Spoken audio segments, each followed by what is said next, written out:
It's July and one of the world's greatest sporting spectacles is about to happen. Hello again everybody, I'm Phil Liggett along with Paul Sherwin. The Tour de France this year starting from the city of Rouen, and this is the River Seine, the same river which passes through Paris, where the 3-week race will end its near 4,000 kilometres. Well, Rouen is famous for many things, but to cyclists in particular, it is famous for one man. Now here's Gary Imlach to tell us more. You know, according to my copy of the Rough Guide, Rouen spends more of its money on public monuments than any other town in France. And it's easy to believe because this place is populated by a plaster cast of thousands, from Flaubert, who lived in Rouen, to Joan of Arc, who died here. Until now, though, local boy Jacques Anquetil, the first man ever to win 5 Tours, has had nothing. Not even a single by orchestral manoeuvres in the dark named after him. This week, though, both the town and the Tour have been making amends. Joint billing with Napoleon in front of the town hall wasn't bad for a start, and there's been plenty more. On Wednesday, Rouen marked the 10th anniversary of Jacques Anquetil's death and the 40th of his first Tour win in 1957 by renaming one of its major boulevards after him. Yesterday, in the tiny village of Quincampoix, where Anquetil's buried, the Tour did its bit with a wreath-laying ceremony at his grave. On hand to pay their respects, along with his old teammates, were the only 3 men ever to match Anquetil's total of Tour wins: Eddy Merckx, Bernard Hinault and Miguel Indurain. To understand what all the fuss is about, you have to go back to the early 60s, when Anquetil was destroying world-class fields without seeming to suffer so much as a bad hair day.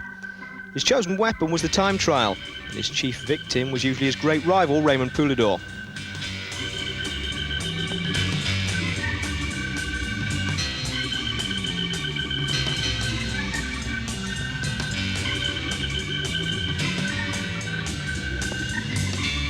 Autant nous étions adversaires et quelquefois nous nous sommes haïs lorsque nous étions en compétition, autant notre amitié est devenue forte lorsque nous avons mis un cours à notre carrière.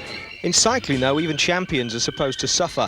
And while the down-to-earth Poulidor was eternally popular for being eternally second, Anquetil won 4 Tours in a row between 1961 and 64, to the polite applause the public reserves for those they've decided are too good-looking and talented to be really lovable.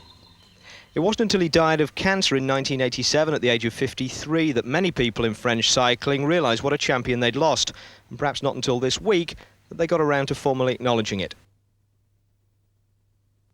What a great rider he was, Jacques Anquetil. Now to the 84th Tour de France, starting with the 7.3 kilometres prologue. Chris Boorman is expected to do the winning time. He knows exactly what he's got to do now, because an early starter off number 44, Jan Ullrich, has finished with a time of 8 minutes and 22 seconds, so the gauntlet is down. 5th from the back to start, Chris Boorman. Well, Boorman is a specialist at this kind of solitary effort. He's already won the prologue of the Tour de France in 1994. But Phil, I think a very clever move by Telekom. Bjarne Riis had to start last man, but they put another man at the early part just in case of weather changes. Well, the indications are that Boorman 1 second better at halfway on Ullrich, so it's not a great time by Chris Boorman, but it's going to be possibly the best. He'll have to sprint to convince everybody, though, because Ullrich's time has withstood just about everybody. As Boorman puts his head down, he's done it. 8:20, 1.82 seconds quicker. Chris Boorman is top of the leaderboard, and nobody will beat that. So Boorman gets the prologue time trial for the 2nd time in his career. He beats Ullrich, Evgeny Berzin by 5, Tony Rominger, good ride 4th, Alex Zülle, complete with a broken collarbone, is 5th. And Bjarne Riis there, Paul, 13th for him. He won't be too unhappy with that, but Boorman gets the first maillot jaune of the Tour de France. And Chris will wear that today on the opening stage in Rouen to Forges-les-Eaux, 192 kilometres, not very far away, in fact, to finish, though, from the start city. And immediately the race has got underway on the narrow roads of Normandy, massive pile-up. And it looks to me, Paul, as though something like 60 riders involved in this one. Well, certainly has caused a traffic jam, but 1 or 2 riders staying down on the ground there. I think 1 or 2 may well be seriously injured, but you can see the chaos, riders trying to get into the gutter at the side to get round and carry on with the racing. Well, this is the latest of a series of crashes today. We'll try and pick up that rider who is lying down in the road at the moment. A lot of riders here showing no concern about remounting and getting on with the Tour de France, because there's a lot of riders got away up front, but it's also around the epicentre down there. One rider is on the floor, and we'll try and get down in there and see who it is. Alex Zülle is one rider who's been delayed as well, and he's not going to be too pleased with that, Paul, especially with his damaged collarbone. Well, that operation just before the Tour de France, he was hoping would be able to ride down to the mountains without too many problems. You can see Alex Zülle there, but the rider on the floor is one of the riders from Big Mat Aubert. Well, I think it's Gilles Talmont who's gone down, and we've left him behind on the road now as the riders have regrouped after a long chase over the countryside. A number of riders have been delayed by that crash, so it won't be a massive bunch sprint here today. But they're slowly getting themselves back together as we run down towards the finish now at Forges-les-Eaux. And I think everybody's going to look out for Mario Cipollini to see if he can take on Erik Zabel, the green jersey last year in the Tour de France, and he's sprinting so well this year. And it looks as though Zabel is going to try and interfere with the result of the first stage. A lot of fanning out by the main field here, but a very small group indeed of about 50 riders competing for the sprint. Chris Boardman has made the split, but the time bonuses could well lose him the race lead. As the finish approaches, Mario Cipollini leads all the way to the line. Now the time bonus he has got by crossing the line should be just enough to give him the maillot jaune. And this group coming in now contains Bjarne Riis losing 58 seconds on day one of the Tour de France, while Mario Cipollini, complete with his American shorts, there he get fined for those, is enjoying the victory. And look at the speed of this man. 5 stage wins in the Tour of Italy. He's opened his account again on the first stage now of the Tour de France. He makes it look so easy, finishing ahead of Tom Steels here, the Belgian champion, riding his first Tour de France. And in the white jersey there is Frédéric Moncassin. But there you can see Steels just snicking second place. Here he comes over the hill, the big man stamping his authority again on the sprint stage of the Tour de France. So a super win for Super Mario. He's now the leader of the Tour de France, but those shorts, well, they're illegal. He will be fined, and Paul Schoen put the question to him. D'échanger cuissard et rénover la victoire. Demain, vous allez mettre un cuissard jaune et un vélo jaune? Oui, demain nous avons déjà préparé un vélo et un cuissard jaune. Mario, cette année, le maillot rose dans le Tour d'Italie, le maillot jaune dans le Tour de France, laquelle est la plus belle? Sont tous les deux plus belles. On va vivre en deux modes différents. Le Tour d'Italie, c'est le cœur, ici, c'est la chose plus grande du monde. Well, Mario should know, and we look forward now to him riding the yellow bike in the Tour de France. So the ever-present dangers of taking part in the Tour de France yesterday highlighted on the very first stage. More than 2/3 of the field affected by that massive pile-up. For some of the big favourites, well, they really did lose out. But for others, of course, they profited. Here's Gary Imlach to report. The chief beneficiary at the expense of his team leader Bjarne Riis was Telekom's Jan Ullrich. Ullrich served notice of his potential when he comprehensively beat Riis in last year's final time trial on his way to second place overall. This year it seemed the only thing holding him back would be team orders to work for the boss. But after beating Riis again in the prologue, Ullrich now finds himself over a minute up on his leader, who was caught behind the crash. Team orders may have to be rethought. With Ullrich on the right side of the spill was Spain's leading Miguel Indurain impersonator Abraham Alano. He's enhanced the likeness this year by taking Big Mig's spot at Benesto, but he knows that only a win will make it truly convincing. The only real French contender is Richard Virenque. After 3 wins, the novelty's worn off the King of the Mountains competition for him, and he'll be looking to apply his climbing ability to the general classification. Virenque finished ahead of the crash yesterday, unlike Yevgeny Berzin, who lost 58 seconds as a result. That and his ability to self-destruct, as he did to lose the yellow jersey last year, make him an outside bet. Alex Zülle isn't so much a bet for the Tour as an insurance risk. He arrived with half a dozen screws in a broken collarbone after a crash 3 weeks ago, and went down again yesterday, falling 1:35 behind Ullrich and the rest of the challengers to Bjarne Riis. Which brings us to the defending champion himself. Last year, Riis finally completed the transformation from jobbing rider to Tour winner, but at the age of 33, he's not keen on making the return journey. He didn't fare as badly as Zülle yesterday, but still lost 58 seconds to the leading group. He's now 1 minute 11 seconds down on Ullrich. That's by no means a disaster for Riis this early in the race, but it could be the start of an interesting dilemma for his team.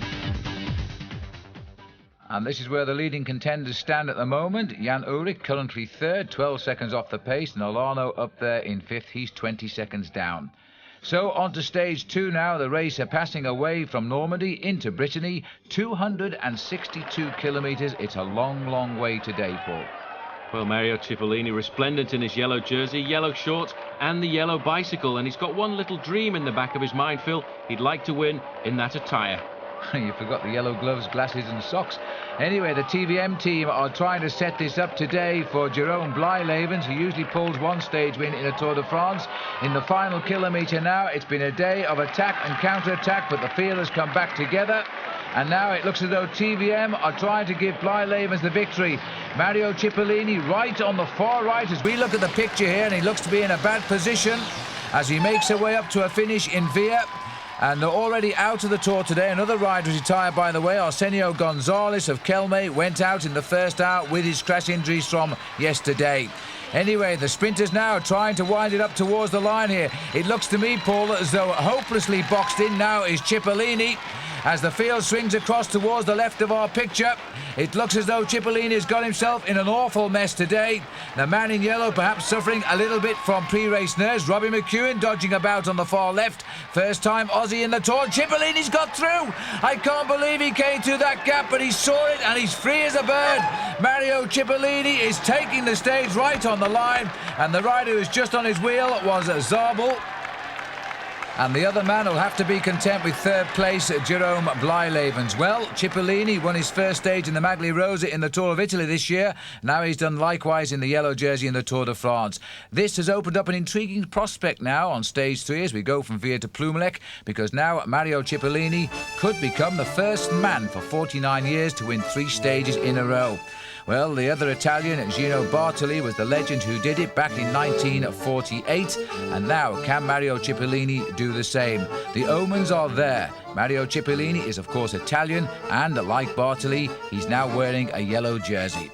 So he can dream of 3 stages in a row as he starts out now on the stage here of 224 kilometres from Via to Plumelec. Paul, can he do it?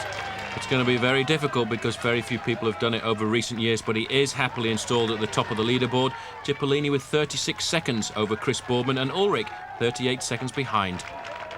One thing's for certain, Phil's already at the finish line in Plumelec. Well, I wonder if Mario Cipollini will be standing here on the winner's podium at the end of today's stage here in Plumelec. It's not really his sort of finish, you know, because just off to my right here is a small climb. But the way Mario's been riding these past 2 days, you won't find too many people who'll bet against him. But before we go to the day's action, let's join Paul Sherwin, who'll tell us more about the great skills of this Italian bike rider. If you want to be a sprinter, take some lessons from Mario Cipollini. 400 metres to go, and he seems to be completely locked in the pack behind 20 other riders. But a good sprinter never gives up. He's always waiting and hoping that the gaps will appear, like a gate that he'll try to keep open with his handlebars and his shoulders. It takes courage, daring and the acceleration to go through. Inside 200 metres to go, the sprint begins. All the other riders are too scared to hit the front early, and that's why Cipollini's the best. He has the power and the speed to come around the outside when everybody else in the middle falters. It's risky. Even when Zabel in the pink opens up his sprint, Cipollini has to choose whether to go left or right. He flicks his bike around the German's wheel, opens the gate up to the finish and powers away on a massive gear of 53 by 11. Unheard of by sprinters 20 years ago, but Super Mario is a sprinter of today.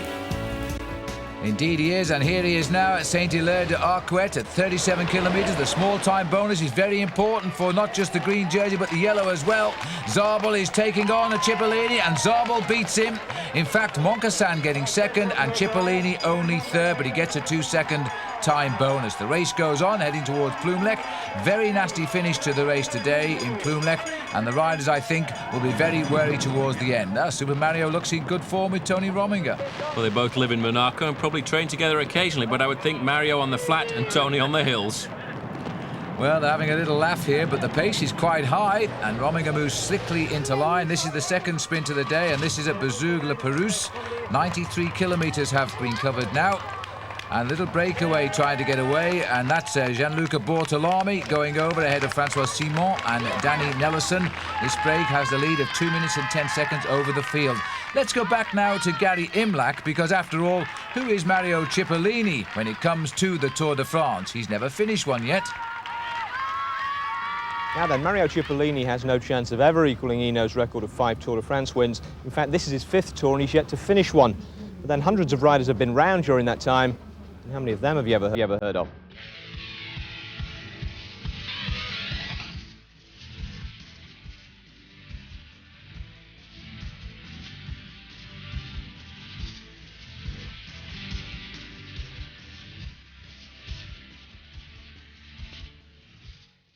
In a sport populated largely by stoics, the occasional wide boy is bound to stand out.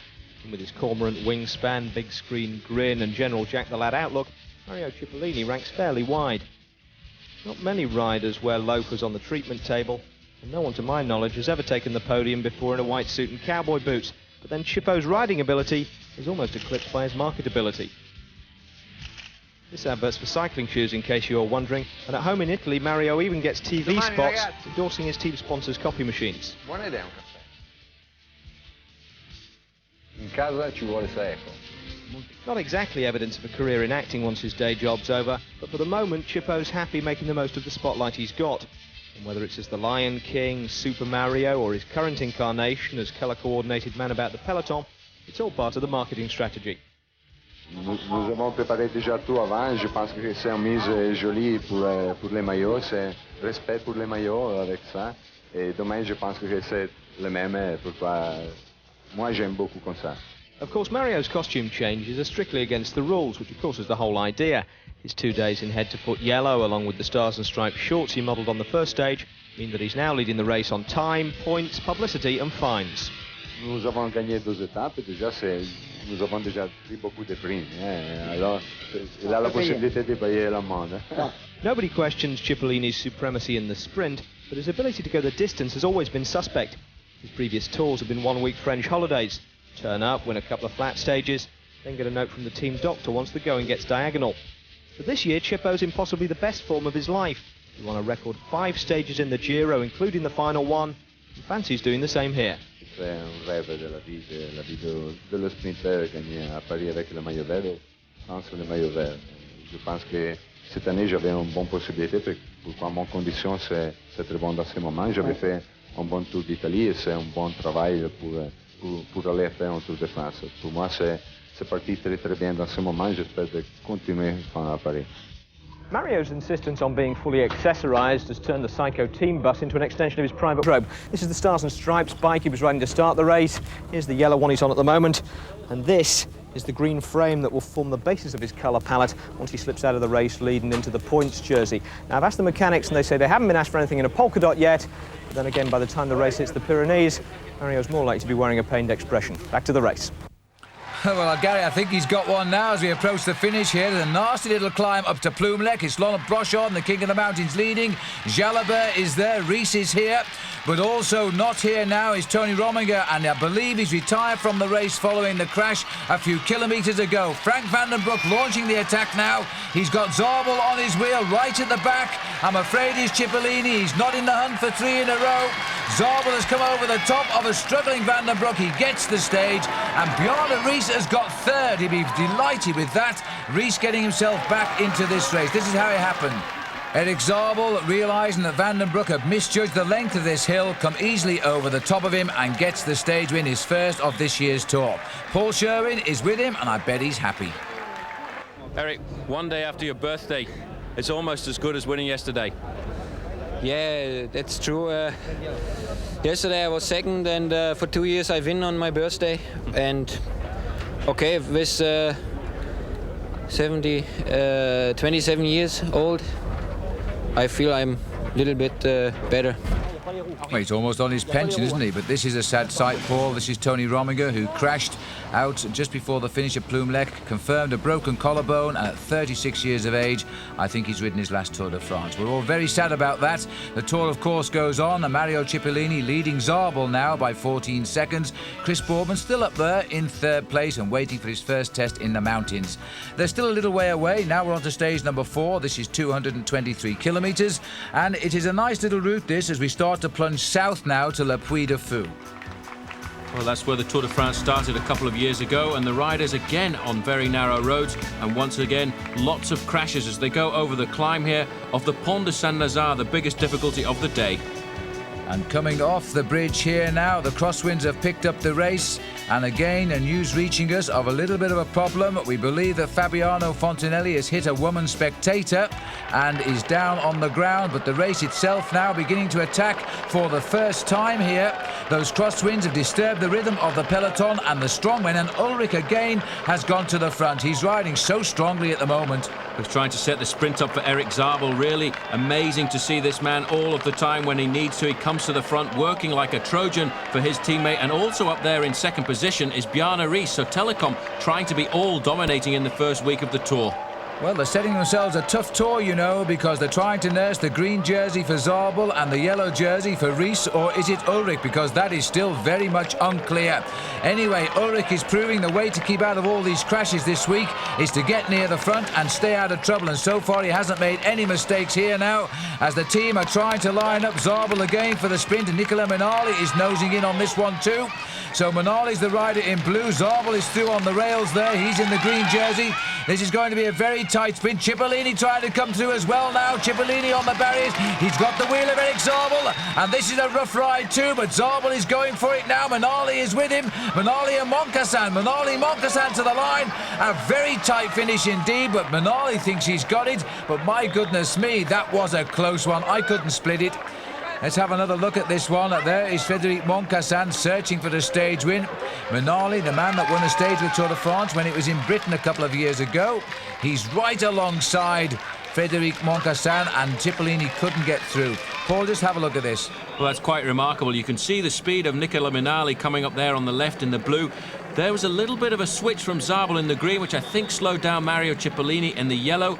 Moncassin, using a huge gear on the left-hand shoulder of Minali, tries to come up at the very last minute, but it all goes down to the lunge for the line, and both of these riders lunging at almost the same time. I think the mistake from Moncassin came that he threw his bike just a little bit too soon, and then I think it's going to have to go down to the finish, because as they go over the line, they're almost on the same millimetre, really.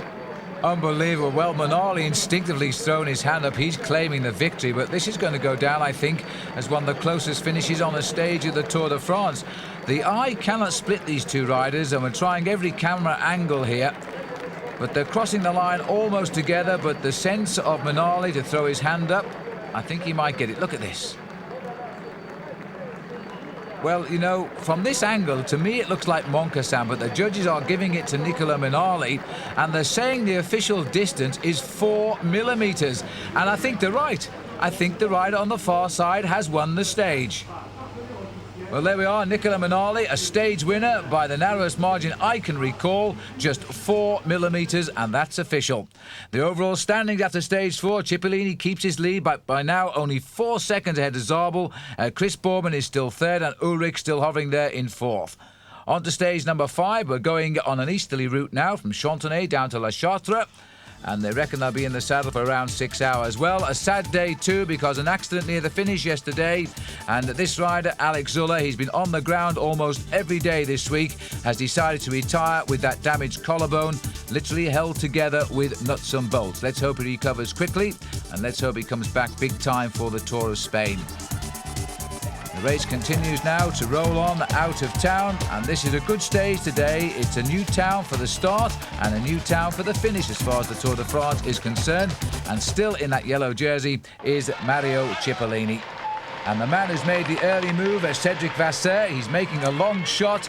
Now, can he get enough time here to win this stage? Because if he wins with a big margin, he will take over the yellow jersey, and that will be something of a surprise. Well, a brave man to go out on roads like these, because they're very long and very straight, and the wind is up as well, because that's going to be difficult for him over the final kilometres. So the field is all together, but this first week of the Tour highlighted by crashes. So let's go to Gary Imlach now, who can sum up just what a tough week it's been in this first week of the Tour de France. Over to you, Gary. Last year it was the roundabouts of Holland, this year it's the narrow roads of northern France, but whatever the scenery of the accident, the first week of the Tour always seems to be a week of crashes. Well, there is a big pile-up. People are just going berserk. Looks like a Seiko rider's gone down. Yeah, battle of survival. Riders have gone off to the right into the ditch here. It's crazy. The first week of the Tour is always jittery, with a full complement of riders and not enough miles in their legs to calm them down and string them out. The consensus in the peloton seems to be that this year things are worse. There's many factors, the roads, the speed, 200 guys, and all those things. I think there's too many people on too small a roads, and and everyone's really nervous. You survive the first week without crashing. The second week, you're going to be okay. In fact, it's a clear sign that the situation's getting out of hand when non-climbers are looking forward to the Pyrenees. Last year was the same thing, I remember, just very nerve-wracking. I mean, when you finally got to the mountains, it was a relief to get to the mountains, because then finally you're able to just be in your little group and ride you know, for me riding alone, but with other guys riding with a smaller group. For some reason, the whole season so far seems to have had more than its quota of crashes. In Milan-San Remo, Laurent Fignon brought down Britain's Max Chiandri in the final sprint, and Abraham Olano's attempt to warm up for the Tour with a win in the Dauphiné Libéré ended up down the side of a hill. The Tour of Italy in particular had enough crashes for a compilation video. The most embarrassing being Alexander Schaefer headbutting a snack bar in a less than tight bend, and the nastiest looking Luc Leblanc hitting the wall. The unluckiest rider in the race though had to be Marco Pantani. Having missed most of last year after an encounter with a car, he was brought down by a black cat, and like Leblanc he had to abandon. Of course, the history of the Tour is littered with crashes, and quite a few of them have decided the outcome of the race. In 1951, Wim van Aert, the first Dutchman to wear the yellow jersey, became the first to lose it when he went down a ravine on the Col d'Aubisque. It was bad news for his team too, because their entire supply of spare inner tubes was tied together to pull him up, forcing them to abandon as well. In 1971, Louis Ocaña was leading the race when he missed a bend, hit a spectator and broke his collarbone, effectively handing Eddy Merckx the third of his 5 tours. More recently, of course, Rolf Sorensen crashed out in yellow during the 91 Tour, and Chris Boardman famously lost the chance to take it when he lost control in the rain at Saint-Brieuc during the 1995 prologue. For drama, you can choose from crashes at either end of tours in the 90s. Orange Jalabert's in 94, when a policeman officially didn't step out in front of the peloton, at least according to the police, on stage 1. And Jamaluddin Abdul-Jafarov's spectacular collision with a Coke bollard within 50 yards of the finish on the Champs-Élysées 3 years earlier. For sheer courage, though, nothing matches Bernardino's refusal to give up the yellow jersey in 1985. Despite breaking his nose in a nasty fall close to the finish in Saint-Étienne, he finished the stage and went on to win the last of his 5 tours. And all of those riders did recover from those horrific injuries. Well, this is the sprint now at Neuvy-Saint-Sepulchre. 245 kilometres covered. 7 minutes ahead is Vasseur, but this is the sprint for second place. The battle for that green and yellow jersey goes on. Zabel just about nipping that one off Cipollini. But Paul Vasseur, who broke away at around 114 kilometres, he had a lead of nearly 18 minutes. He's still over 7 minutes clear. Well, it's a bit crazy, these two riders sprinting for bonuses of around about 2 seconds, because at the moment they should get their teams together and organise the chase behind. They're fighting out really as if this is the win at the end of the stage, because they're so close, pushing themselves a long way ahead. It just goes to Zabel on the line, and Chippo will take 3rd place. Well, the race has gone on because the Gann rider, Cedric Vasseur, whose father, by the way, Alain Vasseur, had a breakaway similar to this back in 1970, I think it was, Paul, and he won the stage. His father was a great rider when it came to those lone breakaways, in fact winning a stage of the Tour de France. But if Cedric Vasseur can keep the time gap that he's got at the moment, 6 minutes and 25, he will have something that his father never had, and that's a yellow jersey in the Tour de France. Right, well, at the moment, Vasseur started the day 21st overall, 1 minute and 37 seconds behind Mario Cipollini. And I don't think Cipollini expected to lose the lead today. But right now, I don't think equally so that Vasseur expected to get the lead, but it's beginning to look possible. Yes, he is showing signs of fatigue, and you know, if he survives all the way to the line, he'll have been alone in the lead for 147 kilometres. And this is not a flat route today, it rolls all the way. You can see now he knows that he's got the stage victory. He wants now to try and conserve as much of that time as possible, forcing himself to keep going. This is the time when he will get some energy from somewhere else, some energy just from his courage and determination just to keep those legs going around. But a brilliant move by this man, and I think he's going to be so happy when he sees that line finally, because he's been waiting for it for around about 3.5 hours. So, a very interesting tour in this opening week, and now it looks as though he's going to get it. He knows it. He's going to spend a little time throwing kisses around here, as Cedric Vasseur is going to become the surprised leader of the Tour de France. He's still approximately 2.5 minutes to the good at the last time check. There's a chance to see what happens on television back in northern France. That's Dad Alain, who used to race on the big team, and he's commentating actually on his son crossing the line live. Cedric Vasseur becomes the new leader of the Tour de France, because here is the race for second place. The Australian Stuart O'Grady is going to make it a 1-2 for Gann, and look at the gap, 2:32, so Vasseur is confirmed as the leader. And Cabello of the Kelme team was 3rd, but that was a superb result, and cleaning up for the rest, the 2 big sprinters, Cipollini and Zabel, but it won't matter now. 3 minutes and 24 seconds back. Well, a brilliant day for Cedric Vasseur, one that will go down in the history books, but now he has a yellow jersey to contend with, and I'm sure they will make him rise to the occasion. He celebrates the crowds here. He knows that that is a great victory for himself and also for the GAN team. It's their second yellow jersey in the Tour after that of Christopher Boorman, and Cipollini, the big loser, at 2:17, Erik Zabel at 2:19, and Boorman, his own teammate, back in 4th place. Jan Ullrich, though, Phil, all of the time well up there in 5th. And on the day that Alex Zülle didn't start, only 192 riders left in the race. Hello and welcome to the 7th day of the Tour de France. Well, yesterday we concentrated on the battle between the sprinters, and instead it was a young Frenchman, Cedric Vasseur, who broke clear, won the stage and took the race lead. What went wrong among the sprinters? How did Vasseur escape? Well, before we join the action, here's Paul Schoen with his opinion. Cedric Vasseur got clear of the pack yesterday for one simple reason. They let him. It was a good solution for everyone. He would take the big time bonuses along the way. As he built up a lead that exceeded 17 minutes, an interesting game of chess was being played out behind. The lone leader would take the pressure off the battle between Mario Cipollini and Erik Zabel for the yellow jersey. I think that Mario Cipollini's Psycho team had lost a little confidence in him. He was being repeatedly beaten in the sprints by Zabel, so they were happy to let the breakaway succeed and take the time bonus sprints. On the other hand, if Telekom wanted to have Zabel in yellow, then they would have to chase. Bjarne Riis, the team leader, decided he didn't want to have a short-term yellow jersey and ordered Telekom not to work. The result, nobody chased, and Vasseur gave the French a victory and a yellow jersey.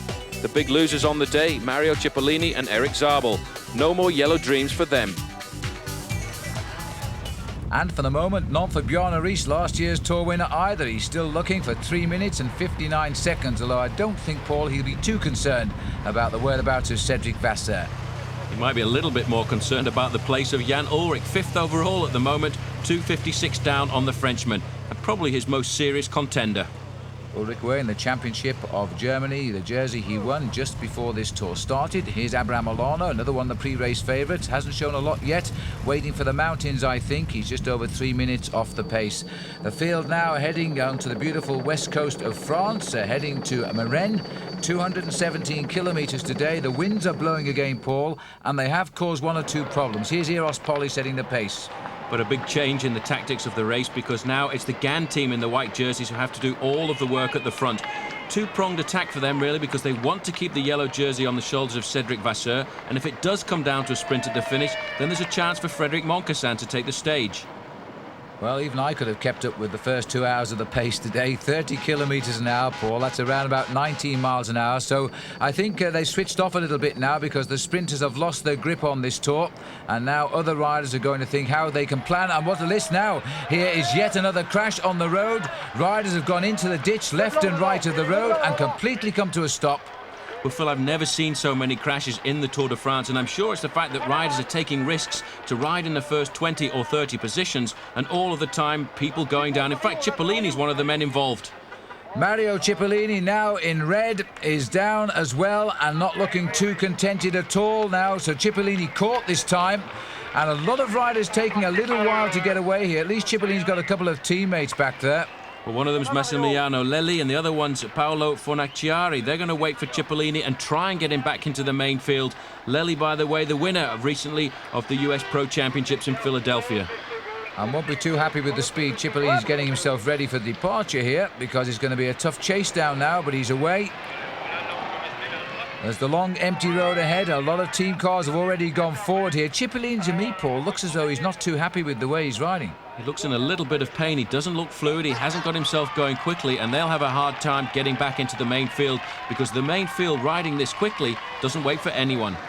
Well, now we've got up to the main field, and this is the sprint for the finish here in Marennes. And looking over his shoulder, there's a Rabobank rider. I think it's Rolf Sorensen, looking probably to see where Robbie McEwen is. There's an awful lot of movement in this bunch here. They're all over the road. But leading out now, we've got Laurent Gentil of the Big Mat team. Zabel is on his wheel here.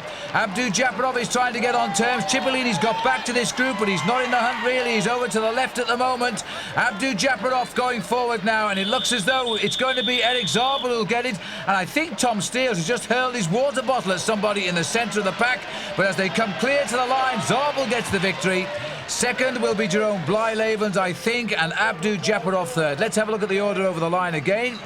Zabel notching his 15th win of the season here. as Blyleven's comes clear for second. Now the judges have disqualified Zabel and also Tom Steels. Tom Steels from the race itself, Zabel from the win. So let's join Paul Schoen to take us through what was a very dodgy finish indeed. This is how the judges saw the finish. To begin with, a fairly normal sprint, but then Rolf Sorensen in the orange jersey for Rabobank leaps across at 35 miles an hour to the opposite side of the road. First incident on the right-hand side, the green jersey of Zabel and Cipollini come together, bouncing off each other. The judges would let that one go, that wasn't too serious. But then Erik Zabel feels somebody moving by him on the left. He leaps across to that wheel because he knows that's the one he wants. But this is the incident they didn't like. He butts into the rider with his head there, and they decided that was dangerous riding, and they relegated him to last position in the pack. First man over the line, last in the pack, and the victory was given to Jeroen Blijlevens. However, on the other side of the pack, something else was going on. Tom Steels, the Belgian champion, fighting it out with Frederik Moncassin in the white. Now, these two riders want to get into the slipstream of Mario Cipollini. They're bumping against each other consistently. Nobody wants to give up, but in fact, it's Steels who manages to go round, even though Gan rider Moncassin nearly falls off. Steels has lost his impetus and also his stability. He falls onto the shoulder there of Traversoni, but he's lost all chance of a win. He gets mad, he takes out his bidon at 40 miles an hour and hurls it at the Frenchman. That's what the judges didn't like. They said it was aggression against another competitor, and they threw him straight away out of the race. And the sensations don't stop there as we now tune up for stage 7, Marennes to Bordeaux. The field being flagged away with Cedric Vasseur in the maillot jaune, but not coming out to the race start this morning was Evgeny Berzin. The Russian rider, although he got to the finish yesterday, realised he had broken his collarbone. Out too with a damaged neck is the man who won the Tour of Italy, Ivan Gotti, another non-starter. While Mario Cipollini, we saw him crash, well, an injured knee. He too has abandoned the Tour de France today. 3 big names have gone from this tour. There's another one as well. Jamaluddin Abdu-Japarov, who was said to have given a positive drugs test earlier in the stage of this race, has been disqualified, so he's gone home. As always, Phil, coming into the final few kilometres, Team Telekom at the front trying to set it up for their sprinter Erik Zabel. And this time, again, it's the turn of Jan Ullrich in the white jersey as the champion of Germany. Well, there's no doubt, Paul, that Zabel is very upset about the decision to relegate him last night from that victory. He felt he'd done nothing wrong. The judges saw otherwise. This group has again been split by a crash. Jens Heppner was the faller. But now we're looking at about 64 riders lining up for the finish here. And you're right, Ullrich is working well here, looking for Zabel. A lot of teams trying to get their sprinters up there too. A former winner here in Bordeaux as well, Frederik Moncassin. Abdu-Japarov won here in 1994, but unfortunately he's been sent home early. You're absolutely right as we go under the banner there, and this is a superb finish here. The whole of Bordeaux, I think, has turned out to watch the riders come in down the side of the River Gironde. And now the sprints are starting for the line here. La Française de Jeux is trying to break it up a little bit, but they've marked him well. Bjarne Riis himself has got control at the front now. He's looking better every day of this tour.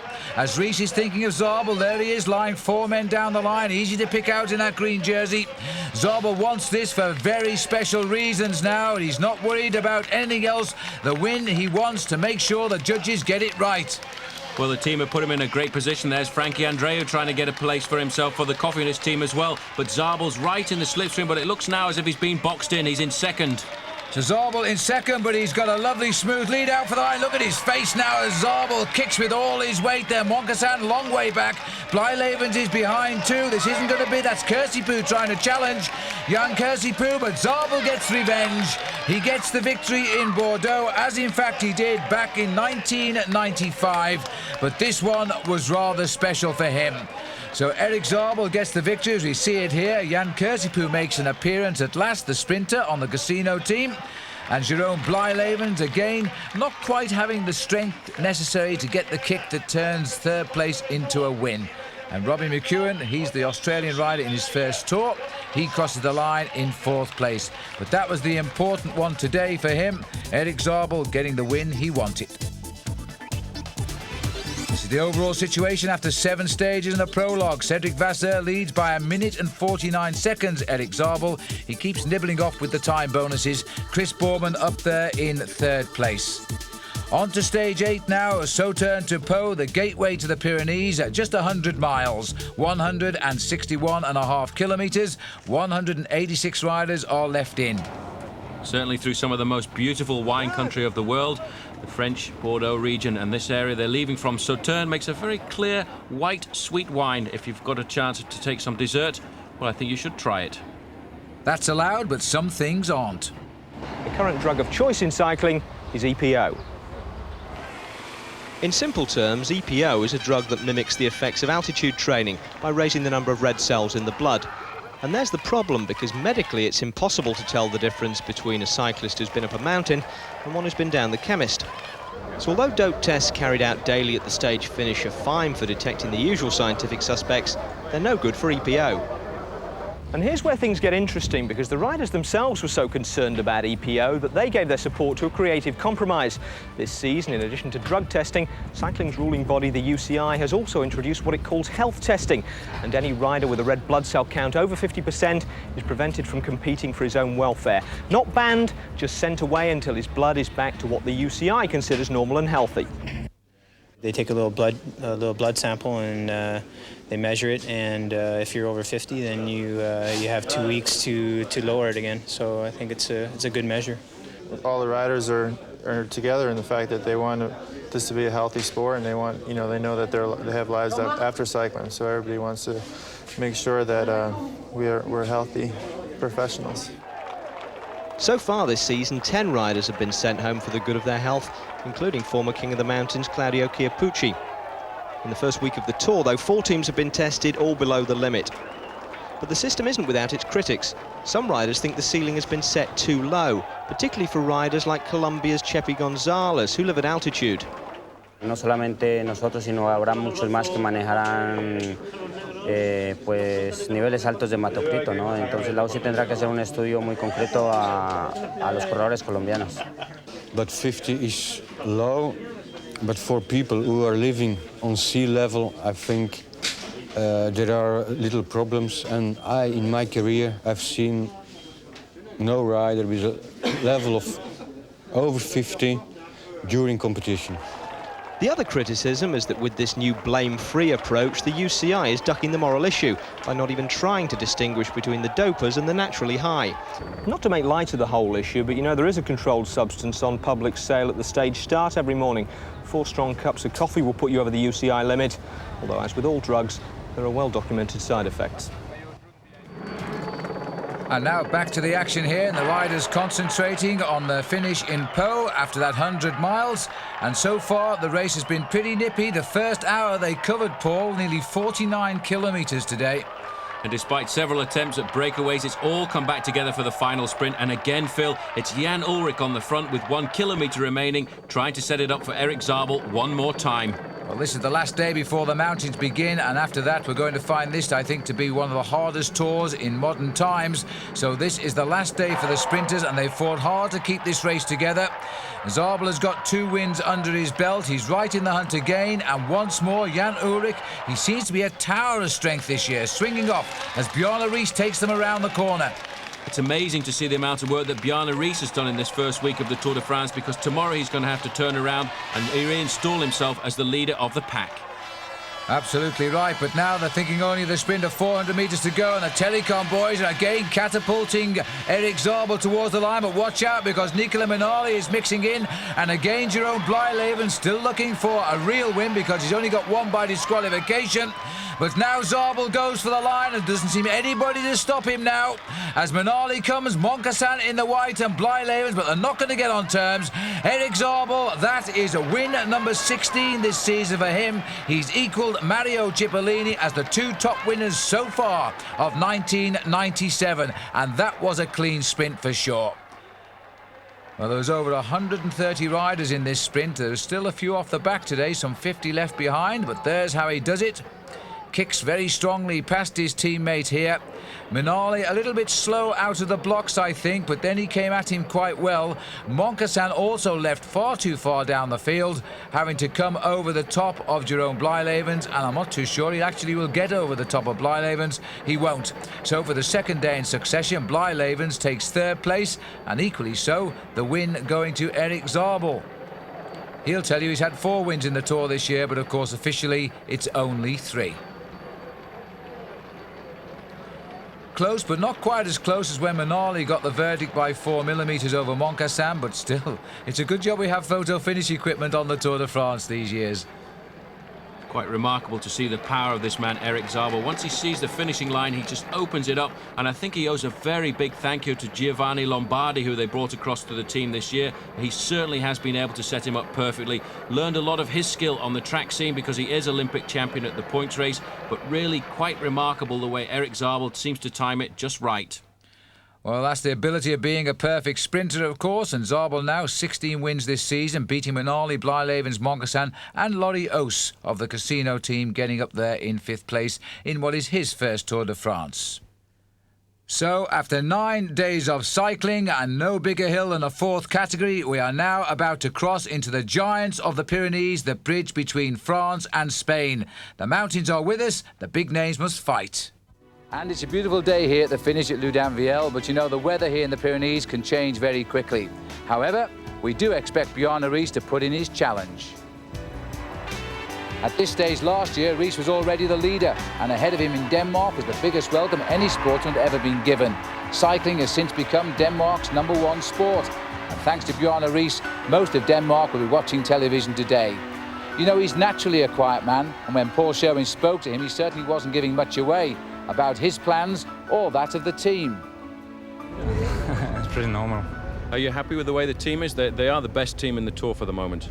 Yeah, it's a good team. We win and we're satisfied. I was talking to one of your friends from Luxembourg yesterday, and he said your biggest adversary is going to be Bjarne Riis. I don't know, maybe. Well, perhaps he is feeling the pressure after all. Well, let's join the action now as we start the climb of the Col de Tourmalet. The 2 riders out in front here are Javier Pascual from Kelme and Pascal Hervé from Festina. Little bit of mist and fog on the climb as we come up towards the summit, and still these 2 riders are clear.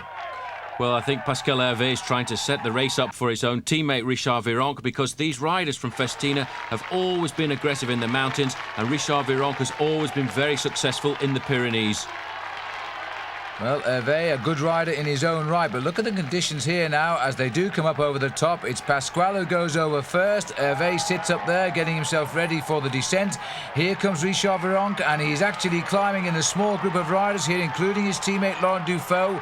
So the 3rd and 4th, Ullrich is here, and so too is Riis. So the top 4 riders in the Tour de France last year are in this group just 20 seconds back.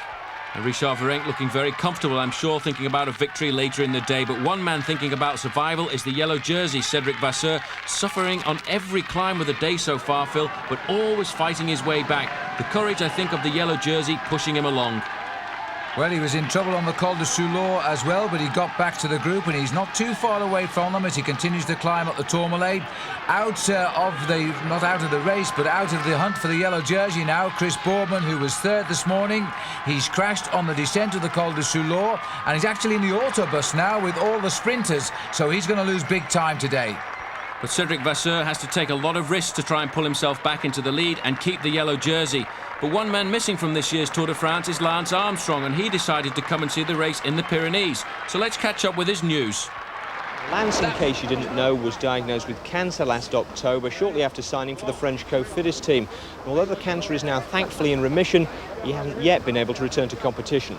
You're still a member of the Cofidis team, got a contract with them. How do you see your future in racing? Good question. I don't know. We have to just wait and see. My doctors have told me to rest this year, and so whatever happens after this year, then it's going to happen. But I still consider myself a professional cyclist. And so too does this man, the leader of the King of the Mountains, Laurent Brochard, as we start now the final climb of Val Laurent before we go down to the finish at Ludanviel. Now, Brochard has had a great day so far here in the Pyrenees. He was 1st over the top of the Col de Soulor after 50 kilometres, and he's been 2nd over the top of the Col d'Aspin. Pascal Hervé just survived to stay 1st there, but now both the early breakaways have been caught. But Brochard certainly trying to put a lot of pressure on Bjarne Riis today. They feel that there is a chink in the armour of the Dane, and this is where it is. It's in the mountains, which is why they're attacking like this. And the new champion of Germany looking very, very cool indeed here. The same cannot be said of Bjarne Riis. He looks to be suffering in the mountains. We didn't really expect this. I think a lot of riders taken by surprise with this mountain here. The Col de Val-Laurent is very steep indeed. In fact, only a few months ago, it was just a cattle track and they put down this special tarmac road just for the Tour de France. A little bit of a back road, but it was here in 1991 where we first heard about Miguel Indurain as he laid the foundations for his first Tour victory. The stage also being won on that occasion by Claudio Chiappucci. That was his first ever big stage race victory. Great to see in this group as well. Marco Pantani has come back after the terrible accidents he's had over his career. The first one in 1995, Milan-Torino, and even having to withdraw from the Tour of Italy. But the man suffering like a dog is still Cedric Vasseur. But Phil, he keeps coming back on the descent. He yo-yos back on, you know. He's not completely out of that yellow jersey yet, if he can pull something rather special out before the finish. Now, Richard Virenque still annoying everybody. Quick acceleration by this little man who loves to antagonize anywhere, not just in the mountains. He rides rather, reminds me of Claudio Chiappucci, the way he annoys everybody. But now, look at the cool way that Ullrich has sailed up to him, and the man not there, Paul, is Riis. Well, Riis looked as if he was suffering an awful lot just a few moments ago. Can't respond to this attack. I think probably not panicking, realising that Virenque attacks and keeps lifting up the pace. And what Riis will try and do is, I think, come back slowly and not put himself into too much pressure. But you can see he's gone off the back of the group. It's not good signs. This is Marco Pantani who's come up, though. Elefantino has made the contact and still looking pretty confident. It's the first time we've really seen Bjarne Riis under pressure. He's looked so good in the Tour de France so far. He's been leading out the sprints, doing a lot of work on the flat stages, but now it looks as if he really can't match these top climbers in the Pyrenees. Well, now the captain has taken over. He's passed his teammate, Laurent Fignon, so Richard Virenque perhaps going to start staking a claim to a fourth win in the King of the Mountains competition. The only man ahead of him is Fignon, who says he's minding the jersey for his team leader. Well, we're going to find out. But Pantani's got other ideas here. The top of Val-Laurent. Marco Pantani is flexing his legs, and Virenque will not like that, but he's lost it because he's gone over the top in second place. Ullrich third, Brochard is fourth, and we're waiting now for a time check on the whereabouts of Bjarne Riis. And Pantani isn't waiting. Well, it's great to see Marco Pantani is finally back, because there, in fact, further down the course, 27 seconds to Bjarne Riis, and with him is Escartin. And I tell you what, Pantani taking a lot of risks, nearly losing it in that corner. Well, he certainly is. That was a crazy right-hand turn there, but he wants to open the gaps now. They don't seem too concerned that they're towing young Jan Ullrich with them here, the revelation of the Tour last year. 2 minutes 49 seconds for the Maillot Jaune. He still has a chance of hanging on here. The Maillot Jaune, Cedric Vasseur, who was around about 2 minutes down at the start. He's still in with a real chance, and the team car knows it here. Roger Leger it was who's saying, look, keep on doing this and you could still keep that yellow jersey. Well, it's a downhill finish, a very treacherous one too, and Vasseur has proved all along today that he can come back on the descent. He'll not make up the whole amount of that deficit, but he can certainly pull some of it back. Well, Ullrich is the man who's the big danger. He's lying 2 minutes 58 behind Cedric Vasseur. So at this moment in time, Vasseur is doing just enough to keep the lead. Richard Virenque now is the man starting to take the risks here in the corners, followed by Ullrich, and Pantani decided to take up third position now. But it's amazing how well this climber goes downhill, because normally a climber is not reputedly a good descender, but Virenque is certainly taking a lot of risks with 5 kilometres remaining. And most of that 5 kilometres is downhill now to this new finish for the Tour de France. A beautiful little place it is too, tucked away in the valley with the Pyrenees all around it. And it's been a great day of racing today. The strongmen who felt they could win this Tour de France on the attack. And this man here, Laurent Fignon, he's been attacking all day. He's been dropped just now. He's coming back. He's taken a lot of risks. He was only 23 seconds down at the top of the climb. And with a bit of luck, he'll get onto the back wheel of these three leaders. And that, of course, is going to help Richard Virenque, because that means he's got a mate up here who will not help. Ullrich seems to be desperately trying to control this race at the front, almost as if he's trying to slow it down to await the arrival of Bjarne Riis. I think that's why he keeps looking over his shoulders. He realises Bjarne Riis wasn't too far behind at the top of the climb there, and all he wants is for his team leader to come back up to him, which is why he's currently sitting in second position. But look at the speed of Brochard. He's got back right in the town, and I think there's around about 3 kilometres remaining. Great bike riding by Brochard. He's come right back to 3 men. He thought he'd seen the last of not very many kilometres ago. I think that was the 3 kilometres to go banner, Paul, and now a little kick uphill again. And Brochard has latched onto the back of Pantani and looks as though he's anxious to get right through onto the wheel of Ullrich.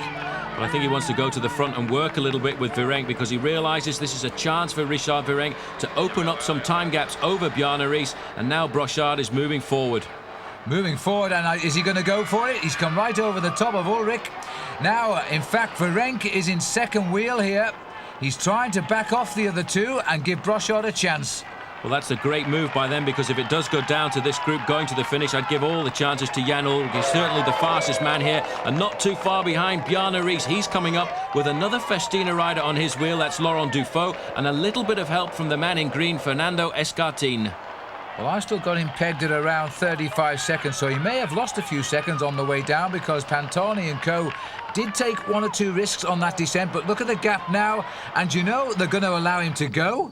Well, that's remarkable, Phil. You see Jan Ullrich playing the perfect teammate. He isn't chasing down Brochard because he realises if he does peg him back, then somebody else will attack. He wants to slow down Virenque because all he wants is for Riis to come back. He's just sitting there, leaving it up to the Frenchman. Well, if Laurent Brochard wins this, you'll have to admit he deserves it, but what a way to win a stage. The first day in the mountains, he looked to me as though he's finished about 10 kilometres ago. He's clawed his way back, as Riis has yet to do, and he looks like he's going clear. 2 men fighting for their lives now. Bjarne Riis, last year's Tour winner and the current Tour leader. And that man, Paul, is seconds away from retaining that yellow jersey, not losing it. It's going to be very close for Cedric Vasseur, but the man really pushing himself to the limits now is this man, Laurent Brochard. I don't know where he's getting the force from because he's been away all day. He's been over the mountains trying to keep the lead in the King of the Mountains competition just for one more day. And his teammate, Richard Virenque, at the front of that group there, just slowing them down. But this rider has turned his day of defeat into one of success by just joining the leaders and immediately attacking. Laurent Brochard is going to get his first stage win ever in a Tour de France. A man who's having his best ever season, and this confirms it. Now the clock will start counting as the race continues to come in behind. Now, can Richard Virenque make it a 1-2 for Festina?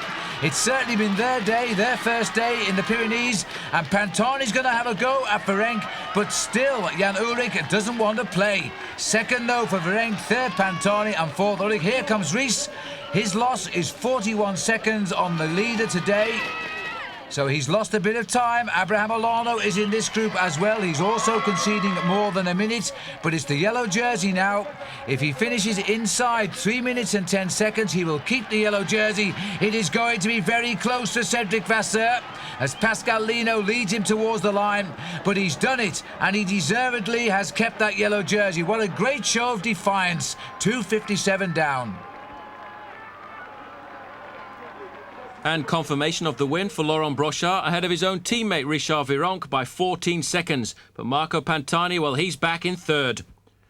For the next stage in the Pyrenees, 252 kilometres, and Vasseur still in yellow. It was a sensational start in the mountains for the Tour de France yesterday. It left us all wondering, what will day 2 in the Pyrenees bring? Will Cedric Vasseur still lead in Andorra tonight? Will Bjarne Riis lose more time? Or will Riis become second player to young teammate Jan Ullrich? Simply brilliant yesterday. Indeed, have we seen the return of Marco Pantani? Or is this the year of the Festina team? And will the Tour de France have a French winner in Richard Virenque? And you know, the big climb here to the top of this mountain above Andorra may give us the answer to some, if not all of those questions, because this is an absolute brute. It's an all-category climb. It's one that's rarely used in the Tour de France. It will cause a lot of riders a lot of pain. After that first day in the Pyrenees, though, this is the situation this morning. Cedric Vasseur keeping his yellow jersey by just 13 seconds over Jan Ullrich. Olano is up to third, Riis is up to fourth, Virenque is up to fifth. The other big names, Laurent Brochard now up to 10th. Marco Pantani comes in the frame at 15th. So the riders now rolling away as they start stage number 10, heading now for the Arcalis in Andorra. We haven't been there since 1964. But the riders deciding themselves on the Col de Porte d'Aspet, Paul, to stop and pay homage to Fabio Casatelli.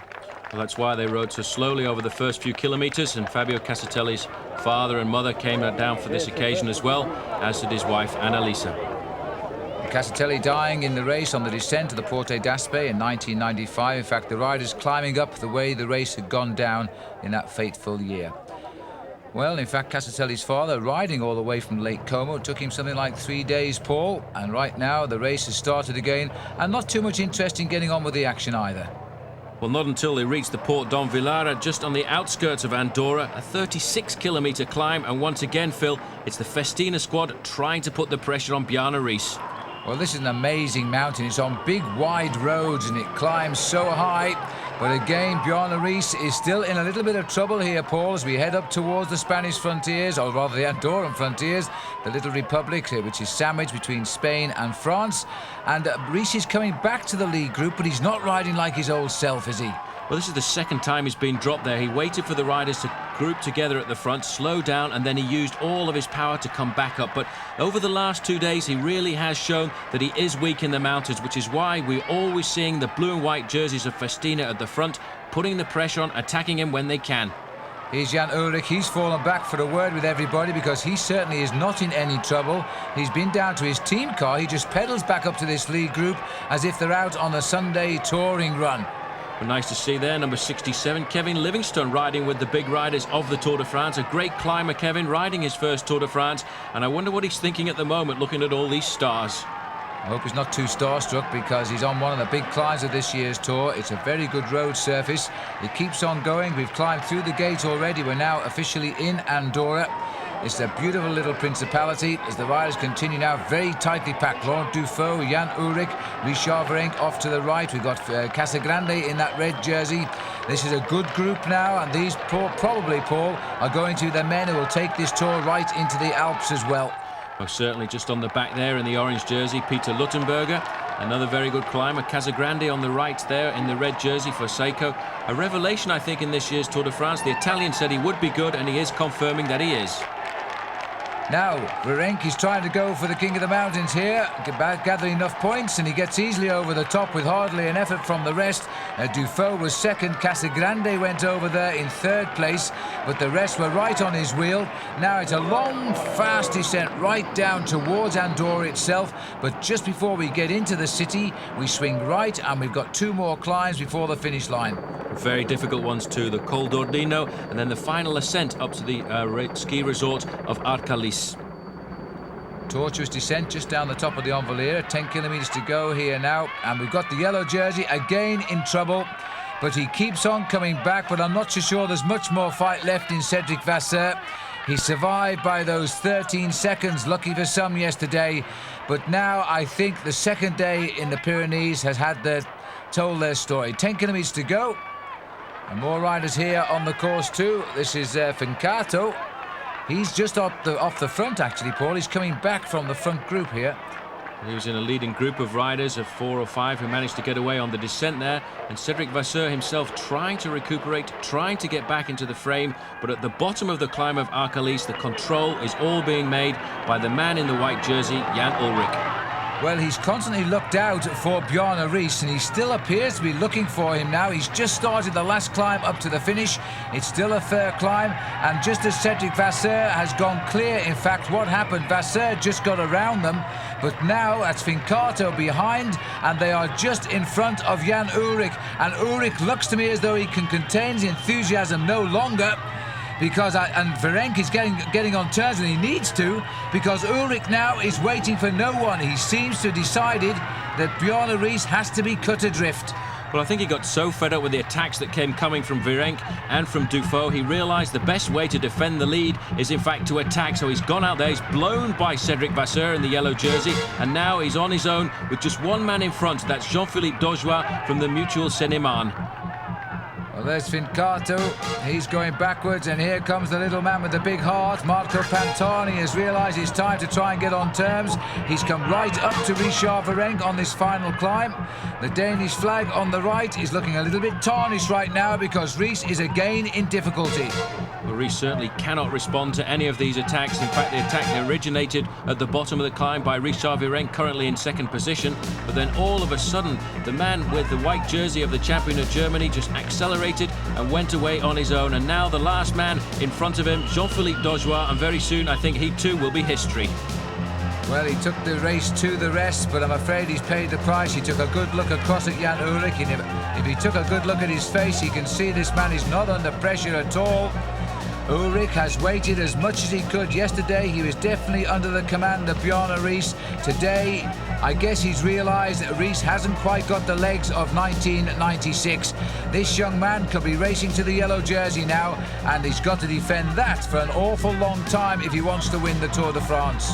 Well, these two riders are supposed to be climbers. They must be able to do something against the onslaught of Jan Ullrich. The time gap at the moment, 25 seconds to these two riders. And in fact, Bjarne Riis is 45 seconds down on his own teammate, Jan Ullrich. Well, here is a chance to have a look at Bjarne Riis. I wonder what he's thinking now, because he's been dropped back into this rear group. He's just ahead of that bunch which is forming behind him. Gave the camera a big stare there. He won't be happy with the camera around him. Not in this situation. Virenque and Pantani, two great climbers. Pantani, I think, perhaps the better of the two, but they're making no impression at all on this rider. He's only won 2 races this year, Paul, the National Championship and a stage just recently in the Tour of Switzerland, and yet he seems to have timed his form to absolute perfection. Well, I think he was just programmed for the Tour de France this year. He did nothing in the early part of the season, trained in Lanzarote, but one man who was riding exceptionally well until the last couple of days, Cedric Vasseur, in serious difficulty. But Phil, the power here of Jan Ullrich is quite remarkable. Rarely do you see a man sit so firmly in the saddle on a mountain pass and hold the bottom of the handlebars like that. Well, he was the world champion back in 1993, and since then he's turned professional. He was kept out of the Tour until last year, and last year he came in and he finished second, and now he's looking for his first maillot jaune. There's Abraham Olano, also surprisingly so to us, having a little bit of difficulty here. He's not far from his homeland of Spain. He can expect support. He is now being watched over by Riis. But look at the mask on Riis, the man from Denmark. He really is suffering. He must be going through all kinds of hell on his machine this afternoon. He knows he's got to try and recover this day in the Pyrenees if he wants to win again like he did last year. But Dufault himself suffering. Look at the face on Dufault. He really is pushing himself. But all the time, the man at the front, Ullrich, is time trialling. And just look at that. It's the first time that I've seen this climb as well. And I must say, it is a very difficult climb indeed. Well, I'm sure that Jan Ullrich, he may have come down looking at it in training, but he will never have raced up this climb, and he's showing it absolute disdain as he comes under 4 kilometres for the chase group. Remember that Virenque and Pantani are in front, and Ullrich is already heading up to the 3-kilometre banner. Riis, I don't think happy with the fact that the cameras are there watching him fall away from the leaderboard. But these two men, both of them great climbers, both of them with 2 stage victories in the mountains to their credit, and Richard Virenque's both were in the Pyrenees. Well, this has been a long, cruel day today, and by the time the riders get there, for many of them, they'll have been in the saddle for more than 8 hours. Riis being guarded now by Laurent Fignon, although I think both are just trying to match one another to get to the top of the mountain, because this man is putting time between them now. The last check we had on Bjarne Riis, Paul, is over 2.5 minutes. Quite remarkable. In fact, Virenque and Pantani are at 55 seconds, and Francesco Casagrande, he's at 1:15. But you know, Jan Ullrich today is not only going to take the stage victory at the end of this stage, but also the yellow jersey. And he's heading up towards the finish now for what has got to be his biggest ever victory. Yes, he's been a world amateur champion, but now he's climbed this mountain like the great Eddy Merckx of old, who was also a very young amateur world champion. And now this man seems to have just about everything. Second in the prologue time trial. He's never been caught by any of the crashes over that first opening week. Always positions himself well. And today he could not contain his enthusiasm anymore at all.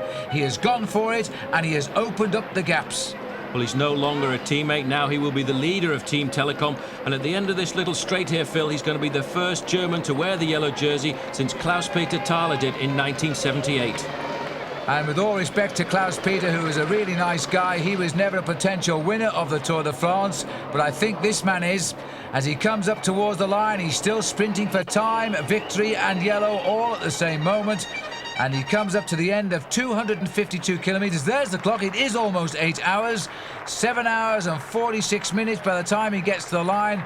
And Jan Ullrich is going to claim the race leader's yellow jersey. Of that, we are quite confident now.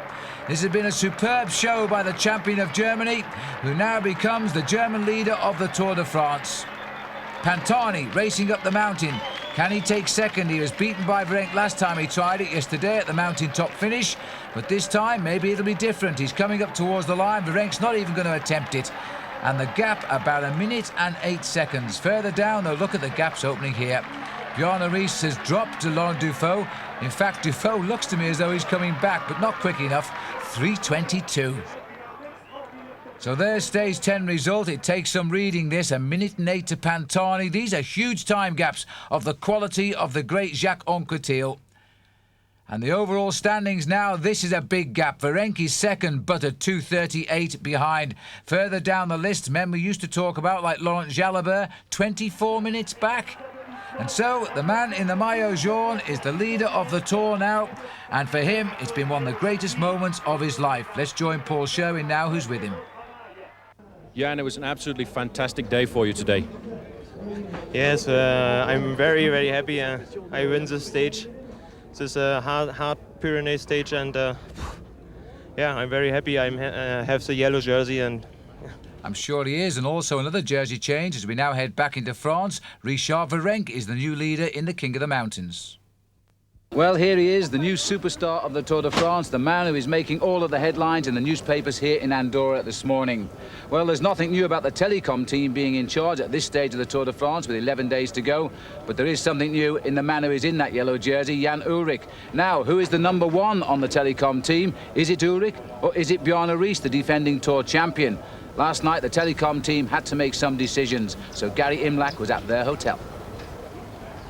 From the way the mechanics had the bikes set up outside, it looked as though Telekom had two number ones. But manager Walter Godfrot quickly made it clear that from now on his team would be working for a single leader, and it wouldn't be Bjarne Riis.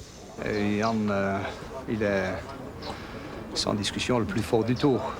Quand il est Pantani et Virenque, qui sont les deux meilleurs grimpeurs du tour, il a aussi plus qu'une minute dans la dernière montée, alors il n'y a pas de discussion. Et dans l'équipe, maintenant, vous allez voir, c'est pas encore du temps, vous allez voir Bjarne Riis de parler un peu, mais il va mettre en service de Ullrich, à mon avis. Il n'y a pas de problème. Perhaps not a problem for the team manager, but to be deposed so comprehensively by a teammate can't have been easy for Riis. Je crois que Bjarne il est un peu désolé de lui-même quand on gagne le Tour une année avant. Alors aujourd'hui, c'est Jan qui prend la grande option pour gagner le Tour. Alors, mais je crois comme équipier, il est content. C'est pas encore vu, mais c'est un homme qui est très sportif, très fair, qui accepte aussi quand il est battu. Well, I wonder if he does. We're going to find out anyway as the Tour goes on. 178 riders now leaving Andorra. They go out by the way they came in. The difference is, of course, this man is now in the maillot jaune, Jan Ullrich. The top of the Port d'Envalera awaits the riders, and then it's more or less with a few ripples all downhill to Perpignan. And again, as we come up towards the top of the climb, they've climbed it as a bunch, Paul. Not a wheel turned in anger, and over the top of the climb, we've had Richard Virenque. Well, then the riders realising now that it is a downhill finish. And at the back of the main field, Maximilian Chandry, 81st overall, more than an hour behind the leader, Jan Ullrich. Can you believe that? But there really hasn't been a stage for Max Chandry. He hasn't appeared in any of the breakaways yet, and that's most unlike him. And Chris Bourmond, who was third as he came into the mountains just 3 days ago, has now dropped right away from the leaderboard, and he's very disappointed by that. The Col de Schule. Across over this climb here, again Virenque is in the thick of the action, followed by Neil Stevens, his teammate. And in fact, the first four riders, Festina, they really are tying up the mountains competition. They certainly are, but as we get a little bit closer to Perpignan, a lot of riders getting frisky with the possibility of a stage victory, and the fact that tomorrow is a day of rest. The riders will be travelling up to Saint-Etienne. But after that, of course, it's the time trial and then into the Alps with Alpe d'Huez itself and a new finish at Courchevel. But the attack's now taking place here. The riders trying to shape up the day's racing. The scenery around here is absolutely stunning. Long, thin line of the peloton. Once they got into the streets of Perpignan, Phil, this breakaway had got away. Sitting in third position is Laurent Fignon. The first position there with the yellow jersey of Polti is Sergei Uchikov, and the man in the middle is Carlo Finco. Well, these are the remnants of a 9-man breakaway, which got clear. Museo was one of them, but he's dropped out of it now. 2 kilometres to go, and it looks as though the Telecom team are trying to get themselves back on terms. But they're a few seconds behind, and I don't think they're going to close this gap down. We've got Carlo Finco, Sergei Uchikov, Laurent Fignon. It's Fignon on the front at the moment. Now Uchikov goes through. Former stage winner of the Tour. In fact, he won at Revel at the expense of Lance Armstrong a couple of years ago. But Finco feels he's going to have to start the lead out. Well, he's gone a bit soon, and he's realised it. He's sat up. Now, Uchikov is my favourite, Paul. Well, Uchikov is the fastest of these three. Finco has never won a race in his whole career, but Laurent Fignon, he's on the comeback trail after having a positive dope test last year in the Tour, the 4 days of Dunkirk. Well, that cost him his place on the GAN squad as well. Now, Finco, this time I think is the real attack. A little bit of a slow realisation from the others as Sergei now comes through on the right of our picture. And Uchikov now has got the inside, and dancing around the back is Laurent Fignon. He's not well known as a sprinter. Little bit of a hook there, I think, from Sergei Uchikov, and in fact Fignon complaining about that as he crosses the line in first place. Hardly seconds have passed by. Here comes the sprint now. Zabel is in the thick of it. So too is Frédéric Moncassin, Fabio Baldato and Traversoni. New faces at the front, but it looks as though Zabel is going to clean up for the green jersey here. He's sprinting so well. On the line now, it's taken in fact by Moncassin ahead of Erik Zabel. Let's have a look at this again though. This is where he leans on Laurent Fignon. And Fignon, remember, not a pure sprinter, otherwise he probably wouldn't have hesitated there. He'd just gone through the gap anyway. But I don't think the judges are going to like that at all. And if they continue their trend, I'm afraid Sergei Uchikov is going to be relegated. And as he crosses the line on this slow-motion picture, in fact, they are saying they have relegated him.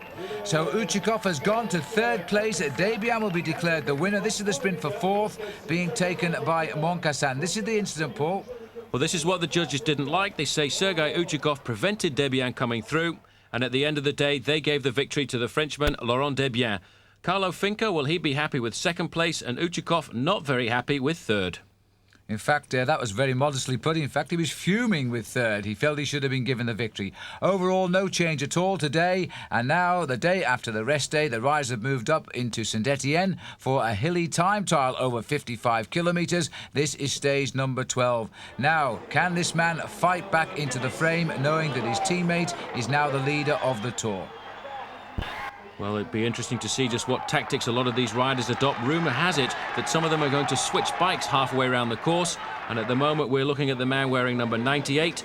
And that, in fact, was Cédric Vasseur.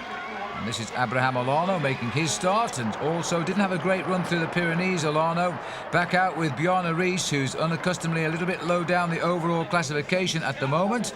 Still to go and about to get the signal. Richard Virenque, the leader now in the King of the Mountains, and looking to win that for a record 4th year in a row. Well, Olano looking very comfortable here. He's on a standard machine for the moment. The first part of this course is very hilly indeed. The riders, I think some of them will actually change at the top of the mountain onto the low-profile machines, but it's the day of reckoning for this man. Jan Ullrich about to make the start.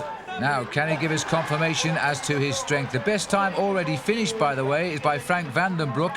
1 hour, 21 minutes and 8 seconds. This is the check at point number 3 at 41 kilometres. Pantani going through very quick time for him, 1:4:09. Well, it certainly does show that this course suits the climbers, and it may well be that Richard Virenque can do something special. Time trialling is his weakness, but behind him on the road, this man is really making inroads into the lead of the little Frenchman. And sorry about the little bit of picture breakup again. It's those trees on the right which is causing the problems. But now Jan Ullrich is setting the trend as we go along. Pantani has set the new mark at 1:4:09, much quicker than Van den Broek, and all of the others are slipping behind him. Now Riis is out on the road, and the last man, Virenque and Ullrich, they are the last two on the road. Well, out on the course, Bjarne Riis putting a good time in. He's gone through the 41-kilometre mark in exactly the same time as Marco Pantani, while at the finish line, Fernando Escartin losing a little bit, coming across in 7th place with 1 hour, 21 minutes, 47. Well, now look at this. Jan Ullrich here is beginning to pick up Richard Virenque. This is going to be a nasty surprise. I don't think Virenque really expected to be caught by Jan Ullrich, but he is firing this man from Germany. He's bridging the gap, and we're on the climb here. Now, which side is he going to pass him by? He's not too sure as he dodges around, but Richard Virenque, who's a great climber, has no answer to the pure strength of the German. Well, the final few kilometres here, very fast indeed. And in fact, you can see that Jan Ullrich has changed to a low-profile machine. He's wanting to take advantage of the aerodynamics and try and push himself up to speeds over the closing metres. And now Pantani is going to rewrite the leaderboard here. He comes in 1:20.06, confirming his great times out on the course. Marco Pantani in now with the best time. Still Ries, Alano, Virenque and Ullrich to finish. But we know now that Virenque has been caught for 3 minutes by Ullrich, although he's still trying to slip him. Well, Bjarne Riis has faded quite a bit, Phil, over the last few metres, but he is going to go inside the time of Marco Pantani. That's the time to beat, 1 hour 20.06. And Bjarne Riis looks to me as if he's going to come in with the new best time, but he looks very slow coming over the final few metres here, as if he's really having to dig very deep indeed. There it is, new time, 1 hour 19.32. 34-second beating of Pantani as we go back out on the course. This is now the descent, the last 14 kilometres off the top of the mountain and down towards Saint-Étienne. It's quite a tortuous descent, but it's very dry condition today, thankfully so.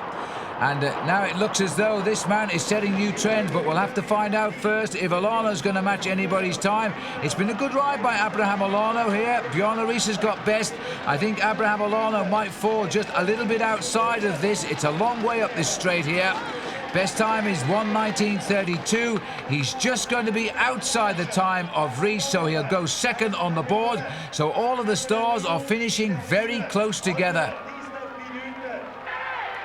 But this man is doing a great fight, Phil. Richard Virenque just in front of him there. He can see Jan Ullrich. He hasn't given up. He's been caught by a superior time trialist, but he's riding on courage. He doesn't want this man to blow him away. Well, Virenque has made a very, very nervous descent down that mountain. He's closed the gap right up on Ullrich, who seemed to be pulling away. Look at this massive crowd here in the cycling capital of France. And now Ullrich is going to confirm he really is a top contender for final honours in this race. Ullrich, his time is amazing. He's way up on Bjarne Riis, his teammate and last year's Tour winner. He's 3 minutes in front, don't forget, of Richard Virenque, who is just behind him now. So he's conceding all of that time, as Ullrich is going to set a unique time here that nobody has approached all day. He's going to be minutes quicker than Bjarne Riis. This is going to be a Miguel Indurain style time trial for young Jan Ullrich. 1:16.24, 3 minutes quicker than Bjarne Riis. That is an amazing result for the German. But you know, Richard Virenque's going to be happy, Phil, too, because that time that he will come in with will be good enough for second place. So Richard Virenque did keep Jan Ullrich in his sights, but he lost 3 minutes nonetheless, and that's going to take a bit of recuperating, even for a climber in the Alps, which are now to come. And the road ahead really is a tough one now. Richard Virenque, though, retains second overall. On the stage, he's finished second as well, but conceding 3 minutes and 4 seconds to Ullrich. Riis was third, but he also conceded more than 3 minutes.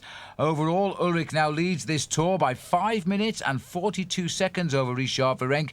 Abraham Olano is third, but 8 minutes back. Now they face the climb of Alpe d'Huez, 203.5 kilometres, for the 172 survivors of this tour. This is going to be a tough one. They are now going to the mecca of cycling, the Alpe itself. Well, in all the years that I've come to Alpe d'Huez, I've never seen an atmosphere quite like this. We've estimated perhaps 250,000 people are on its slopes. The Tour de France has arrived at the big mountain. We know there are 30,000 Danish making their way here. We know there are busloads of Pantani supporters, and I'm quite sure now there are indeed plenty of supporters for Jan Ullrich. Well, we've seen the German conquer the Pyrenees. We've seen him ride the brilliant time trial. Now, just how is this sporting revelation going to climb up Alpe d'Huez? Let's go to Paul Sherwin, who's now going to analyse his climbing style.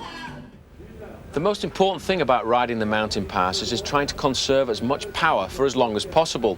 Now, when I rode my first Tour de France, Barry Hoban said to me, when you're approaching a long climb like this with all these zigzag turns, the only way to do it is to go around the outside of the corner where it's not quite as steep. Now, the amazing thing about Jan Ullrich is he climbs with sheer power. As he comes up to the corners, you can see he's sitting very comfortably on his saddle, all of the power coming from the back part of his body and his thighs. But when he comes into the corner, he hugs the line right around the steepest part of the apex. If you've got a chance at home, go up one of the local climbs and try riding on the inside. You'll see just how tough it is. Once he then gets to the straight part, he accelerates away, not even getting out of the saddle, indicating this man climbs with pure power. But Alpe d'Huez has 21 corners like that. Does he have the power to be able to do it 21 times? I'm not so sure. Well, we're about to find out, Paul, because the whole field are racing through the lovely little town of Bourg-d'Oisans at kilometre 187. Very shortly they will turn left and the climb of the Alpe will be all before them because it's non-stop climbing right up to the finishing line. Field basically all together here. It's been a gentle ride, but not all good news for everybody. Festina trying to get their men right into the launching pad, but at 54 kilometres today, Chris Boorman of Great Britain abandons the Tour in tears, suffering from crash injuries and torn neck muscles from his fall on the Col de Soulor. Right, well, on we go, Paul, and we're now heading up the mountain itself, and Festina in the driving seat again.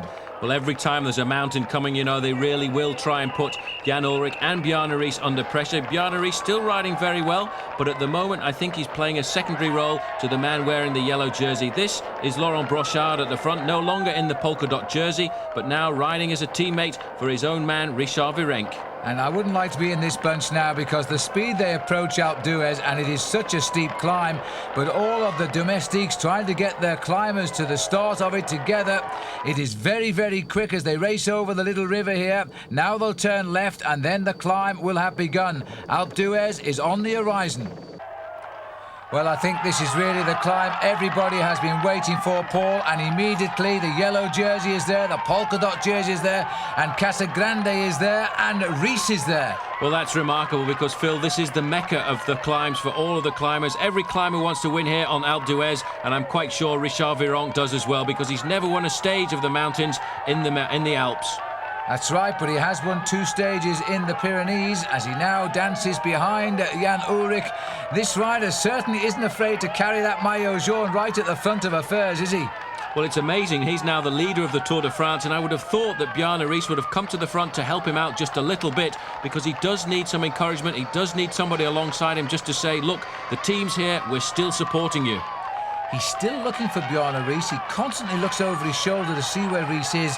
He is an amazing rider. It's almost as if he's the reluctant leader of the Tour. It's very strange to see him riding like this. There on the right-hand side is Elefantino, Marco Pantani, now nicknamed also El Pirato, the pirate. And he really is trying to put some pressure on these riders. Now he moves to the front and Riis still looking very comfortable. Well, he too has scored big victories in the Pyrenees, now looking for a win in the Alps as well. This is a savage acceleration by Pantani. This is on the early slopes of the climb as well. Virenque is the answer to it. He's right with him, but I wonder what damage he's doing behind. Everybody is filed out behind Marco Pantani. Ullrich is there as well. We saw Pantani throw his hat off just before he came through to start this acceleration. And this is the secret of good climbers, Paul, the way they can accelerate. Well, it's not just that, it's the way they can accelerate again and again. And it's interesting to see this time Bjarne Riis is there. He's sitting on the back of this group of 4 riders, so it may well be that after the tough time he had in the Pyrenees, he has finally recuperated. And Casagrande and Escartin are the losers there. The man we've also not mentioned, Abraham Olano. We haven't seen anything of him since the real attack started on this climb.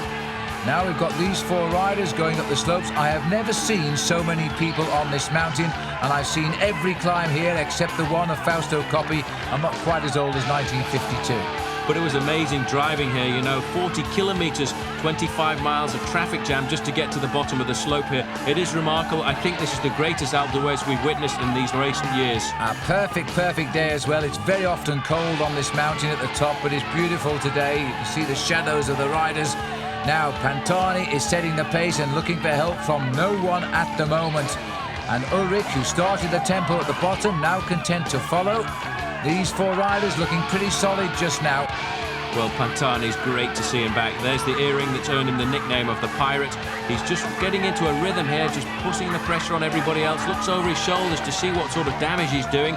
But, you know, he really is flying, and I think most certainly he's back. And I was quite convinced after that crash he had in the Tour of Italy that we wouldn't see a great Marco Pantani here in the Tour de France. But I think he certainly is back, and he's great. I don't think anybody seriously thought he would ever come back from the crash he had in Milan-Turin, which caused all of his problems, but he has come back. He is very much a part of this Tour again. Remember, he's had a third-place finish in the Tour de France, as well as winning a couple of stages. So it's amazing to watch the difference between the two climbers at the front, Marco Pantani and Richard Virenque, bobbing around on the machines, using the upper part of their body to try and keep the gears going around, while all the time Ullrich is sitting down. A glance at the second group here. We've just seen Alano. There's Jimenez, the champion of Spain. There's Alano, 151. Escartin is here. Now, this is interesting. That's Laurent Madouas also in this group. Now, look at this, Paul. We've gone back to the leaders just in time because it looks as though they've cracked Rees. Well, I think he's put the white flag up there because he couldn't stay with the pace being set by the two climbers. He's just going to ride at his own pace now and leave it up to Jan Ullrich in the yellow jersey to mark the two best climbers of this year's Tour de France, Marco Pantani and Richard Virenque. But still, Ullrich looking very calm, sitting down. It's amazing the power he uses when he climbs. He's such a deceptive bike rider, sitting there solid as a horse. Now, further down, number one, last year's winner, is in desperate trouble yet again on the mountains he loved so much last year, where he gained all of his time in the Alps. Now, in the Alps, on the first day, serious climbs, like it was in the Pyrenees first day, Bjarne Riis is in difficulty. There's the flags that will cheer him on. The official figure coming out of Denmark was 30,000 spectators were all heading for the Alp. Well, that's an awful lot of beer, I think, is going to be drunk tonight because the Danes certainly do like their lager. Marco Pantani, he's not thinking about beers at the moment. All he wants to do is try and crack the two men that are with him, because actually bear in mind, Phil, that he's the defending champion at Alpe d'Huez because the Tour didn't come here last year. That's absolutely right. A winner here, of course, yes. And I'd almost forgotten about that, actually, Paul. But Pantani is the defending champion of Alpe d'Huez, and Bjarne Riis is the defending champion of the Tour de France. Now he knows the situation he's in. He knows that he's hitting just about his limit. Now he's going to have to settle down and hope he recovers as the climb goes on. That's the only thing he can do. Find a rhythm that's comfortable for himself and hope that by the top of the climb he doesn't lose too much time. And these men at the front, though, really are flying up the mountain. The record as well for the ascent of the climb here held by Marco Pantani himself when he won the climb just a couple of years ago. And that's circa 38 minutes as Pantani continues to keep the tempo here.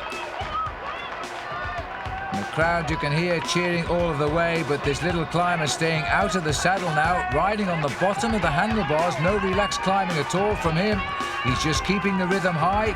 He actually looks as though he might be causing a little bit of distress here to Jan Ullrich. He doesn't look as cool all of a sudden. He is starting to bob and weave just a little bit, but it's amazing. Pantani has not asked anyone for any help. He's put everyone under pressure, and a man who thought he could ride well on the Alpe d'Huez, Luc Leblanc, also falling away from the leader. He's a long way behind. Well, this hasn't been the season for poor old Luc Leblanc. He was looking set, and oh crikey, back to the leaders, and it looks as though Ullrich has cracked, unless Virenque opened the door and pulled round behind him. Well, I think Virenque just couldn't stay on the wheel of Marco Pantani, and the reaction now has come by Jan Ullrich, and he's closed down on Pantani, the climber, so it just goes to show how strong the man from Germany is. To respond to an attack like that really is quite remarkable. Well, this is a superb piece of tempo riding, but very briefly, as I was saying about Luc Leblanc, he had all set to finish third in the Tour already. He had that spectacular crash in the time trial there, coming down a mountain, and I don't think he's really refound himself at all. He's struggled every day in this event. The one man struggling now, Phil, is Richard Virenque. In fact, that acceleration out of the corner there has put the climber from France into difficulties, and he couldn't stay with the two leaders, so now just two men up the road, Marco Pantani in the yellow jersey of Jan Ullrich. Well, the one thing that Richard can be sure of is plenty of support, but he's losing ground here, and this is the first time we've seen a little climber from France be attacked as well. But really, Pantani at 10 kilometres to go has just simply stayed out of the saddle. Now he's starting to go in and out of the saddle. He's kept the rhythm so high, and they've all tried and so far failed to match him. Only Ullrich again surviving. Well, he'll get a lot of confidence out of that, because I think the man he will have been a little worried about on the climb of Alpe d'Huez is Richard Virenque. Once again, he gets out of the saddle. He accelerates, trying to put the pressure on Ullrich, because I think before the summit, he'd like to get rid of this man from Germany. But look at the face on Richard Virenque. He's suffering like a dog, and all he can do now is just hope that he can pull himself back. Well, he knows he has a little bit of time in hand, and is probably just as well, because I think he's finally decided to let the little pirate escape. He's 9 minutes 11 seconds behind Jan Ullrich in the overall classification, lying 5th at the moment. And so every pedal rev now will gain time on everybody in the Tour. Well, you see how Pantani went round the wide part of the corner there. It was not quite as steep. He came out of it, accelerated away, and the gap opened up immediately. Ullrich isn't panicking, though. He's just sitting there, setting a nice pace for himself, making sure that Pantani doesn't open up the gap too rapidly. So Marco Pantani is doing what I think just about everybody on this mountain came to see him do. This magic little climber go away from the rest of the race. He is now pedaling a higher place in the overall classification for sure.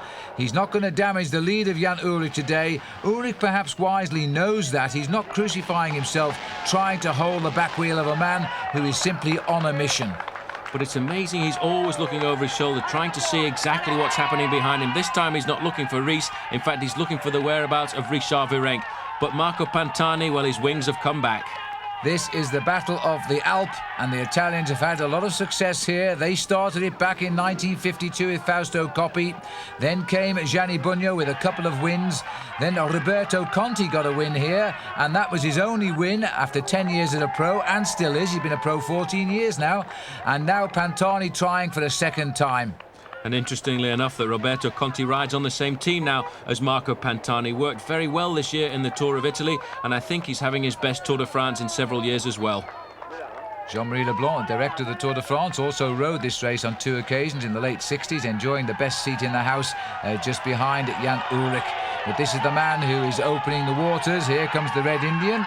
I think he's Danish, this chap. I met him earlier on the slopes, but he certainly enjoyed his lagers today, and I don't think Pantani has any wish to hear any war cries down his left ear. Well, maybe it was the smell of alcohol in his breath. Pantani wanted to get away because he feels with just 22 seconds advantage, he needs as much oxygen as possible. But I have to say, the crowd here full of good humour, and they've come to see great sportsmen in action, and there's none greater than Pantani when he's climbing. Here we go, back to the slow motion now. There's a little tickle in the ribs to push the Red Indian to the left.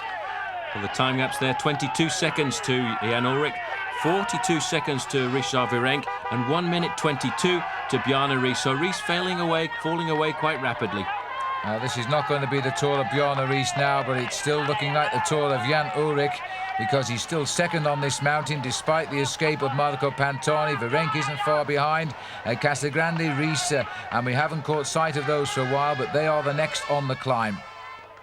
Here, in fact, he's joined by Francesco Casagrande, the Casagrande at the front in the red jersey. He's setting the pace, trying, I think, to make sure that Bjarne Ries and himself stay in the picture. But Marco Pantani, well, he's on a mission. He's looking to become the first rider to win 2 years in succession, I suppose, because the Tour didn't come here last year. So he's really hoping that he's going to be the champion and really walking himself into third place. Well, let's hope so. And certainly if he does, he'll knock out Olano, because Olano has been lost on the early part of this climb today. He got dropped very early on. And Pantani's under the 4 kilometres to go banner. The Italian flag right alongside him there, but I bet that gentleman can't hold that pace too long as he wipes out half the crowd on the right. The very dangerous part of the course here. He's just gone under the 4 kilometre banner. Once he gets to around about 3, then the barriers appear and it makes it a lot safer for the riders on the final few corners up into the town of Alpe d'Huez. But Pantani, well, nobody's going to touch him now as he goes under that banner. And this is Ullrich now under the same 4 kilometre banner, and that's not too far behind. He's probably around about 25 seconds down at the moment, so he's not losing that much. In fact, Richard Virenque is losing a little bit of time. His time gap there was 1 minute and 2 seconds. So the French climber falling away. But Phil, the crowds here are unbelievable. I don't remember ever seeing them as big as this. Well, we used to say get there early in the morning a few years ago if you want to see this climb from a good spot. Then we altered that to get there the day before. Well, now we know there are many people coming here up to 3 days before just to claim their regular spot on the mountain. This is the first time that Jan Ullrich would have experienced this climb with all the crowd out there. A lot of Germans have come now to the Tour de France as well to support this man, because I think they can see the makings of a champion, a new man on the block, the man who I think is probably going to dominate the Tour de France for the next few years. But Phil, just look at the crowds.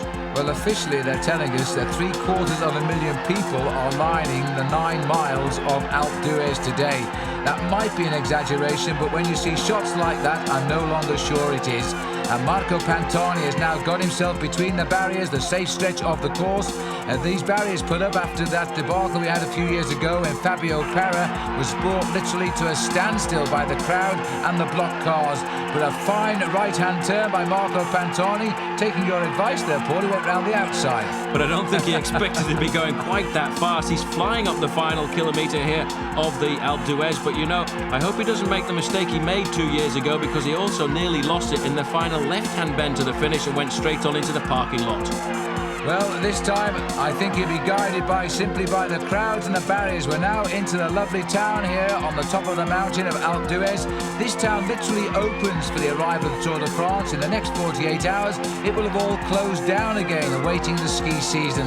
But at this time of the year, in July, it is vibrant, and there are thousands of people here now. We're going into the lower slopes of its streets, and then it will climb steadily to the summit.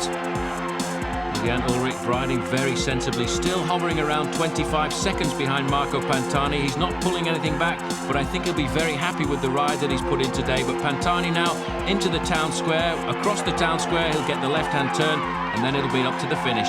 He's got about 600 metres lead over Jan Ullrich as he heads up towards the finish. That's around 35 seconds. All the road is his now as he moves into the last 500 metres to the line. There'll be the sharp left-hand turn where even Greg LeMond has made a mistake at one occasion finishing here. You've got to watch it. It's easy to overshoot it, but Pantani now, this victory is going to be equally as special to him as Zabel's revenge on his disqualification last week was to him, because this means he is back as a big-time climber. He didn't have time to see himself on the big screen there as he swung round the left-hand bend, but now he's going to win this stage the second time in succession, although there's a gap of 1 year in between. Marco Pantani of Mercatoni Uno will be the winner at Alpe d'Huez today. He will gain time on everyone. He will climb up the overall classification as well. This is going to be a great feeling for him. He gets the victory, 203 kilometres covered. He's the first to the top of the Alpe, and the gap is around about half a minute for the next man. The maillot jaune of the Tour de France, Jan Ullrich, is coming home, and Ullrich again confirming he is most definitely the man to beat in this year's Tour, and I don't think anybody can or will. He grits his teeth. He really has suffered on this climb, but now he's become a complete all-round bike rider. 46 seconds the gap. It's amazing he still had time to look over his shoulder to see what the time gap was. Richard Virenque has failed a little bit over the final kilometre. He's going to go almost 1.5 minutes behind the winner, Marco Pantani, but I think he'll be more worried about the fact of how much time he's lost to Jan Ullrich.